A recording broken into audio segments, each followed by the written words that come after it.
जागेश्वर धाम के मुख्य पुरोहित हेमंत भट्ट कैलाश के सप्तऋषि अखाड़ा के महामंडलेश्वर बनने पर मां अवंतिका मंदिर समिति के पदाधिकारियों ने मां की विशेष चुनरी ओढ़ाकर किया स्वागत। हल्द्वानी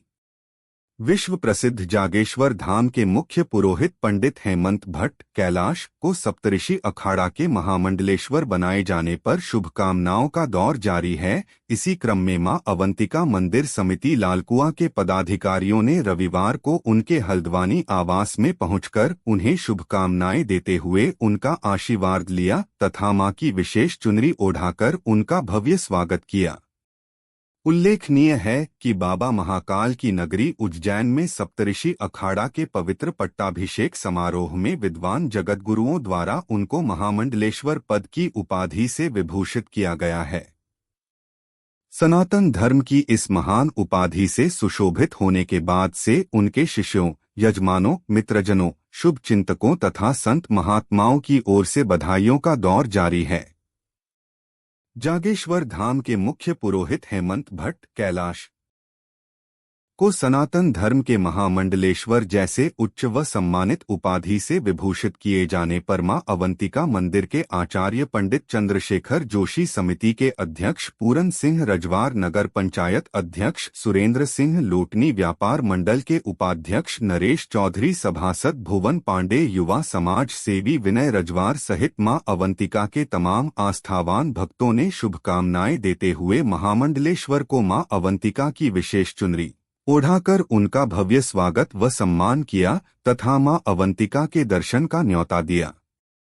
इस अवसर पर श्री कैलाशानंद महाराज ने कहा कि मां अवंतिका के सभी आस्थावान भक्तों से मिले स्नेह से वे बेहद गदगद हैं। उन्होंने कहा, लालकुआ वासियों व मां अवंतिका के प्रति उनके हृदय में गहरी निष्ठा है और समय मिलने पर वे अवंतिका मंदिर लालकुआ पहुंचकर मां के दर्शन करेंगे तथा मां से आशीर्वाद लेंगे।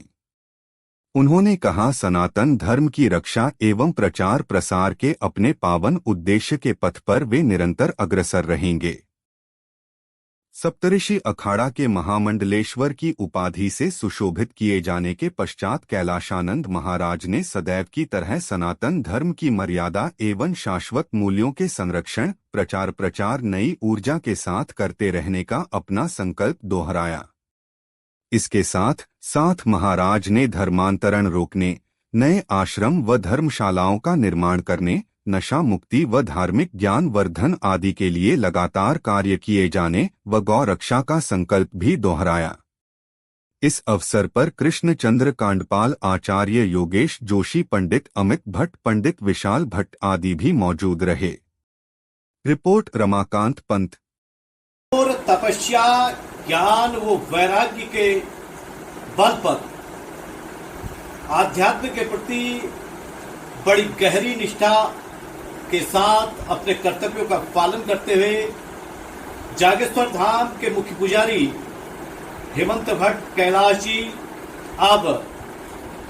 महामंडलेश्वर श्री 1008 कैलाशानंद महाराज जी के नाम से ख्याति प्राप्त हैं और आज हमारे सानिध्य में है। मैं सीधे आपको लिए चलता हूं श्री 1008 कैलाशानंद महाराज जी के सानिध्य में। महाराज जी, आपका बहुत बहुत स्वागत है और सबसे पहले आपसे यह जानना चाहेंगे कि महामंडलेश्वर बनने के बाद आपकी पहली प्राथमिकता आध्यात्मिक जगत के लिए क्या रहेगी? श्री जागेश्वर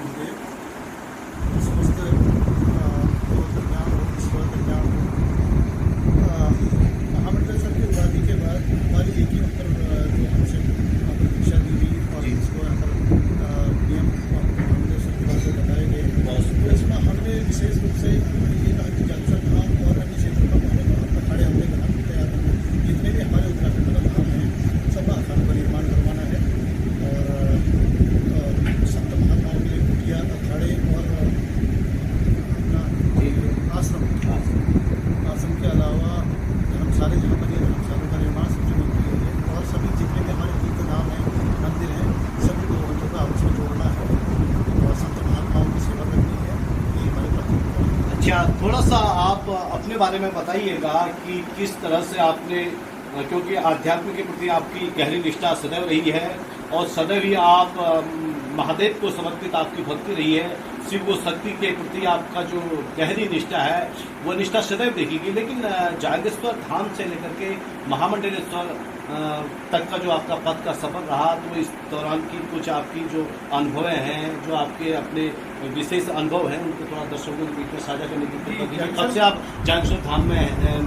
मुख्य पुजारी का दायित्व निभा रहे हैं? जागेश्वर मंदिर में हम लोगों का जो है प्राचीन काल से ही ज्येष्ठ पुत्र होने के नाते हम लोग मुख्य पुजारी का काम कर रहे हैं। जो हमारे कुल में परिवार में जो ज्येष्ठ पुत्र होता है वही मंदिर में हम मुख्य पुजारी का दायित्व उसमें होता है। प्राचीन काल से ये नियम है और करीबन 25 साल मैंने मंदिर की सेवा की। जागेश्वर मंदिर की वहाँ पर पूजन, को दैनिक पूजन है, अन्य पूजन है। उसके साथ साथ हम लोग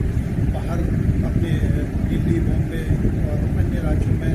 अनुष्ठान के लिए जाते थे और कई लोग हमने अखाड़ों से भी हम लोग जुड़े हुए हैं और बाहर जितने भी संत महात्मा आते हैं उनकी सेवा करते हैं। और विश्व साथ साथ विश्व हिंदू परिषद के पद पर, प्रदेश के पद पर काफ़ी समय से सेवा दे रहे थे हम लोगों की। तो इसी को देखते हुए तो हमारी जो निष्ठा है और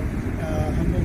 भंडारा कई मंदिरों में जगह जगह कुमाऊँ के मंदिरों की भंडारे की स्थापना और भागवत कथा अन्य धार्मिक अनुष्ठान करते हैं। तो उसी जो अखाड़ा में हम लोग यहाँ पर रिपोर्टें गई, जानकारी मिली, तो जागेश्वर धाम से हमें वहाँ पर मिली है। तो हमें ये सम्मान दिया गया है, ये कोई पद या कोई नहीं है, सम्मान है, हिंदुत्व का सम्मान है, हमारा सम्मान किया गया है। बहुत सुंदर। मैं कृष्णाकांत पाल जी हाँ, इससे पूर्व में और वर्तमान में भी मैं अंतर्राष्ट्रीय हिंदू परिषद का प्रदेश अध्यक्ष जी पद पर दायित्ववान हूँ। और सबसे बहुत महत्वपूर्ण और मेरे जीवन की महत्वपूर्ण घटना जो आज निर्णय लिया गया कि मुझे सप्तऋषि अखाड़ा मंडल का आज राष्ट्रीय प्रवक्ता घोषित किया गया, जिसमें विशेष उत्तराखंड और उत्तर प्रदेश का भी दायित्व मुझे दिया गया है। और उसके साथ साथ हमारे महामंडलेश्वर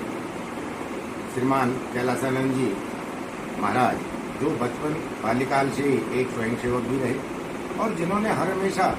मंदिर की सेवा तन मन लगन से की, जिसका परिणाम आज ये हुआ कि आप जागेश्वर की सेवा किया करते थे, लेकिन बुलावा महाकाल से आया, जहाँ पर सप्तऋषि अखाड़ा ने आपको महामंडलेश्वर की पदवी प्रदान कर हमारे जागेश्वर क्षेत्र, हमारे उत्तराखंड और हमारे सभी लोगों को आज इतना आनंदित और इतना सम्मानित किया है, जिसमें हम सभी को गर्व हो रहा है।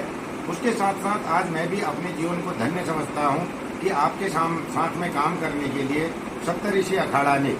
मुझे राष्ट्रीय प्रवक्ता के रूप में नियुक्त किया है। और मैं दिन रात रहकर धर्म के प्रचार के लिए, धर्म के प्रसार के लिए, धर्मांतरण में रोक के लिए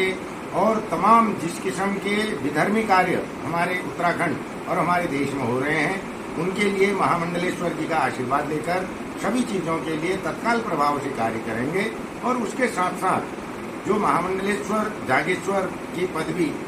यहाँ पर हमारे सप्तऋषि अखाड़ा से मिली है, हमारा सबसे पहले जो मैं अभी तक की वार्ता में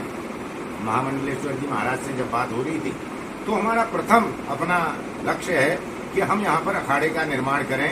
जहाँ पर हमारे बाहर से आने वाले साधु संत, जहाँ से बाहर से आने वाले हमारे भद्र पुरुष वहाँ पर आकर के जागेश्वर के दर्शन कर सकें और उस आश्रम में आकर के विश्राम पा सकें और उस आश्रम से हम अखाड़े के कार्यों को आगे बढ़ाने का काम अलग अलग स्थानों में करते रहें। बहुत सुंदर बात आपने कही, बहुत बहुत धन्यवाद आपका।